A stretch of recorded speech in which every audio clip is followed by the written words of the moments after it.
ছেলেটির সাথে প্রথম দেখা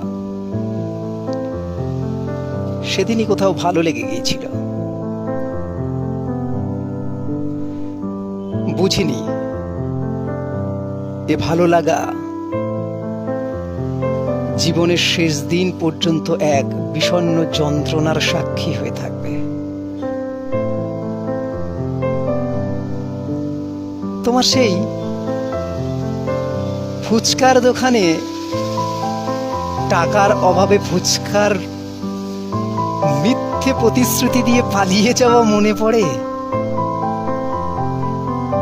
আমার এখনো ভালো লাগে সেদিনের সেই চটপটে নটখটে ছেলেটির কথা। সেই ইউনিভার্সিটি লাইফ, প্রথম সেই গাছ ভরা রাস্তার মধ্যে দিয়ে যখন তোমায় দেখেছিলাম কাঁদে